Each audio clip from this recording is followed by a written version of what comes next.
मैं जब भी ये लेयर्ड नमक पारे बनाती हूँ मुझसे सब पूछते हैं मैंने इसे कैसे बनाया। आज मैं आपके साथ शेयर करूंगी 7 ऐसे इम्पोर्टेंट टिप्स कि अगर आप इसे पहली बार भी बना रहे हैं तब भी ये परफेक्ट बनेंगे। डो बनाने के लिए सबसे पहले आप एक बोल में डालें मैदा। आप चाहे तो आटा भी ले सकते हैं।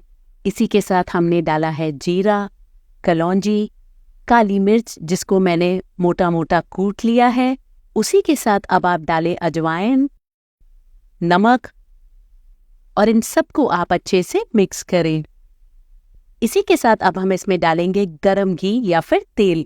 इन सबको अब आप अच्छे से रब करें। ये आपकी पहली टिप है खस्ता नमक पारे बनाने के लिए। इस तरह से हमें मोहन तैयार करना है। जब आप घी या तेल में ऐसे मैदे को रब करते हैं तो ये बहुत खस्ता बनता है। तो आप इसको 1 मिनट तक इस तरह से करें। आप देखिए ये सैंड टाइप स्ट्रक्चर इसका बना है और आप जब इसे हाथ में इस तरह से प्रेस करेंगे तो बॉल टाइप स्ट्रक्चर इसका फॉर्म होगा। ये टेक्सचर बिल्कुल परफेक्ट है। अब आप धीरे धीरे करके इसमें डालें पानी। ये दूसरी आपकी इम्पोर्टेंट टिप है। नमक पारे बनाते वक्त हमेशा इसका आटा थोड़ा सख्त होता है। अगर आप बहुत नरम आटा गूंदेंगे तो आपके नमक पारे खस्ता नहीं बनेंगे, ये थोड़े सॉफ्ट बनेंगे। तो बस आप थोड़ा हार्ड पूड़ी जैसा आटा इसका गूंदें। आप ये रेसिपी कहाँ से देख रहे हैं मुझे ज़रूर बताएं। तो यहाँ आप देखें मैंने आटे को 2 से 3 मिनट तक अच्छे से गूंद लिया है। अगर मैं आपको इसकी फर्मनेस दिखाऊं, आप देखें ये थोड़ा हार्ड है। इसको अब हम रेस्ट करने देंगे 15 से 20 मिनट। उससे पहले हम इसमें लगाएंगे थोड़ा सा घी और फिर से 1 मिनट तक गूंदेंगे। बहुत ज़्यादा घी हमने इस पॉइंट पे नहीं डाला, ये हम डालेंगे बाद में लेयर्स बनाने के टाइम पे। तो वीडियो को आप पूरा देखें ताकि आपको पता चले। तो अब जब तक ये रेस्ट हो रहा है हम बनाएंगे साटा। एक बोल में आप डालें ऑयल और उसी के साथ इसमें डालें कॉर्नफ्लावर और इसको अब आप अच्छे से मिक्स करें। अगर आपके पास कॉर्नफ्लावर नहीं है तो आप मैदा भी डाल सकते हैं। तो इस तरह का थिक आपका ग्लू टाइप का टेक्सचर होना चाहिए। ये अब बिल्कुल परफेक्ट है। आटे को मैंने 20 मिनट तक रेस्ट करने को रखा था। आप 1 मिनट इसको और थोड़ा सा गूंदें और अब हम इसे डिवाइड करेंगे 3 हिस्सों में। आप इसको पतला पतला अब बेलें। तीसरी इम्पोर्टेंट टिप ये है नमक पारे बनाते वक्त, इसकी जो चपाती बनती है जब हम इसे बेलते हैं ये बहुत पतली बनती है। शक्कर पारे मोटे बनते हैं और नमक पारे पतले। ये आप जरूर ध्यान रखें। अगर आप मोटी बेलेंगे तो आपके नमक पारे खस्ता नहीं बनेंगे, वो थोड़े कड़क बनेंगे।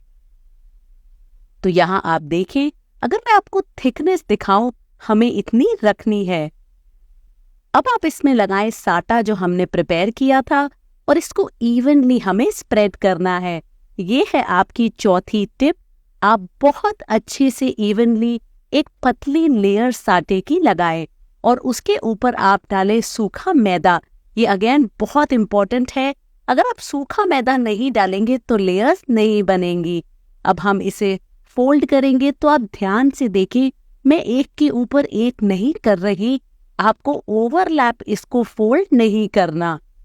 तो इस पे भी अब आप लगाएं थोड़ा सा साटा और फिर से डालें थोड़ा सा मैदा। इसको भी अब आप इस तरह से फ्लिप करें। अगेन मैं इसको ओवरलैप नहीं कर रही। ये है आपकी 5वीं टिप फोल्ड करने की। तो अगर आप ये छोटी छोटी चीजों का ध्यान रखेंगे तो आपके लेयर्ड नमक पारे बिल्कुल परफेक्ट बनेंगे। अब हम इसे फिर से बेलेंगे और इस बार जो हमें थिकनेस रखनी है वो पहले से थोड़ी कम। तो आप हाफ साइज का इसे बेलें। यहाँ देखें अब ये बिल्कुल परफेक्ट है। अब यहाँ पे हमें ध्यान रखना है साटा की एक और हमें पतली लेयर लगानी है, बट जो कॉर्नर्स हैं उनको हमें छोड़ना है। ये मैं आपको बताऊंगी ये हम क्यों कर रहे हैं। इसमें अब आप लगाएं थोड़ा सा सूखा मैदा और ये जो हिस्सा अब जो हमने छोड़ा था यहाँ पे हम लगाएंगे थोड़ा सा पानी। ये आपकी 6th बहुत इंपॉर्टेंट टिप है। आप ये जरूर करें बिकॉज कई बार अगर आप ये नहीं करते तो आपके लेयर्ड नमक पारे फ्राई होते वक्त खुल सकते हैं। तो मैंने कई बार बहुत सारे ट्रायल्स एंड एरर किए हैं, उससे ये जो टिप्स है ये निकल के आए हैं। तो आप देखें ये अब बिल्कुल परफेक्ट है। जो एजेस हैं आप उनको परफेक्टली सील जरूर करें। इसको अब हम थोड़ा सा और बेलेंगे और फिर हम इसको पतली पतली लेयर्स में काटेंगे। आप इस तरह से स्ट्रिप्स बनाकर रेडी करें। तो यहाँ आप देखें ऐसी हमें चाहिए। अब सातवीं इंपॉर्टेंट टिप है फ्राइंग की। यहाँ ऑयल को मैंने किया है मीडियम हॉट, और जब मैंने थोड़ा सा आटा डाला है आप देखें ये धीरे धीरे ऊपर आएगा। हमें ऐसा ही चाहिए, बहुत ज्यादा गर्म नहीं करे, वरना ये बाहर से तो इनमें कलर आ जाएगा बट अंदर से कच्चे रह जाएंगे।